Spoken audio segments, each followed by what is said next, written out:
हाय, मैं Dakota DS-088 का pilot हूँ। आज मैं आपको अपनी कहानी बताने वाला हूँ जिसका कि टाइटल है द ब्लैक एरोप्लेन। चांद मेरे पीछे ईस्ट में आ रहा था और मेरे ऊपर साफ आसमान में सितारे चमक रहे थे। आसमान बिल्कुल साफ था और कोई भी बादल नहीं थे। मैं सोए हुए देहाती इलाकों के ऊपर से जा रहा था। मैं अपने पुराने डकोटा एरोप्लेन को फ्रांस के ऊपर से वापस इंग्लैंड ले जा रहा था। मैं अपनी छुट्टी का सपना देख रहा था और अपने फैमिली के साथ रहने का इंतज़ार कर रहा था। मैंने अपनी घड़ी देखा, उसमें सुबह के 1:30 बज रहे थे। मैंने सोचा कि मुझे जल्द ही पेरिस कंट्रोल को फ़ोन करना चाहिए। जैसे ही मैंने एरोप्लेन के नीचे देखा, मुझे अपने सामने एक बड़े शहर की रोशनी दिखाई दी। मैंने रेडियो को चालू किया और कहा, Paris control, Dakota DS-088 here, क्या आप मुझे सुन सकते हैं? मैं इंग्लैंड जा रहा हूँ। ओवर। कंट्रोल रूम की तरफ से फौरन जवाब आता है, DS-088, मैं सुन सकता हूँ। आपको 12 डिग्री वेस्ट की तरफ मुड़ना चाहिए। DS-088, over. मैंने मैप और कंपास को चेक किया, फिर अपने दूसरे और आखिरी फ्यूल टैंक पर स्विच किया और डकोटा को 12 डिग्री वेस्ट में इंग्लैंड की तरफ मोड़ दिया। फिर मैंने सोचा, उम्मीद है मैं नाश्ते के लिए टाइम पर पहुंच जाऊंगा। एक अच्छा बड़ा इंग्लिश ब्रेकफास्ट।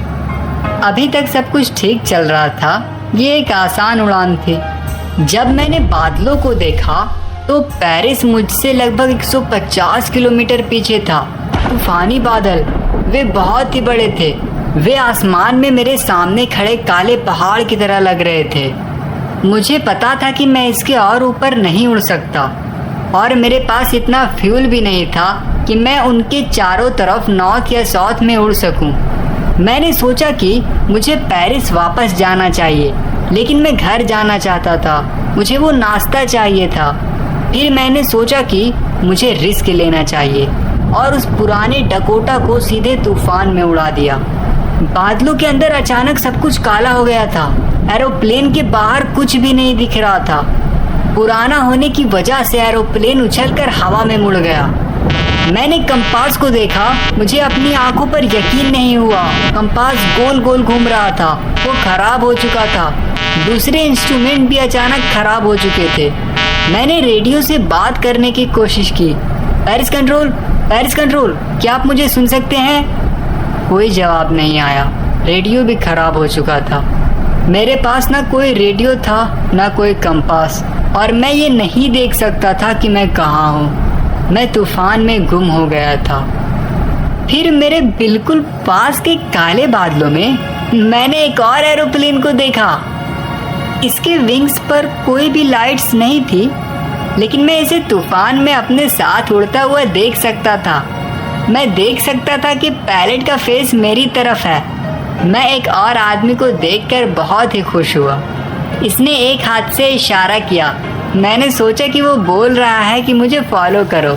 शायद वो जानता था कि मैं खो गया हूँ, इसलिए वो मेरी मदद करने की कोशिश कर रहा था। उसने अपने एरोप्लेन को नॉर्थ की तरफ घुमाया, मेरे डकोटा के सामने, ताकि मेरे लिए उसको फॉलो करना आसान हो जाए। एक फर्माबरदार बच्ची की तरह अजीबोगरीब एरोप्लेन के पीछे जाकर मुझे बहुत ही खुशी हुई। आधे घंटे बाद भी अजीब ब्लैक एरोप्लेन मेरे सामने बादलों में था। अब पुराने डकोटा के लास्ट टैंक में 5 या 10 मिनट और उड़ान भरने के लिए लिमिटेड फ्यूल ही था। मुझे फिर से डर लगने लगा, लेकिन फिर वो नीचे जाना शुरू कर दिया और मैंने तेजी से उसका पीछा किया। अचानक मैं बादलों से बाहर आया और मेरे सामने रोशनी की 2 लंबी स्ट्रेट लाइन दिखाई दी। ये एक रनवे था। मैं अब सेफ था। मैं ब्लैक एरोप्लेन में अपने फ्रेंड को तलाश करने के लिए मुड़ा, लेकिन आसमान खाली था। वहाँ कुछ भी नहीं था। ब्लैक एरोप्लेन चला गया था। मैं इसे कहीं नहीं देख सका। मैं उतरा और दौड़ता हुआ सीधे कंट्रोल रूम की तरफ पहुंचा और कंट्रोल सेंटर में एक लेडी से पूछा, मैं कहाँ हूँ और दूसरा पायलट कौन था? मुझे उसे शुक्रिया बोलना है। वो मुझे बहुत अजीब तरह से देखी और फिर हंस पड़ी।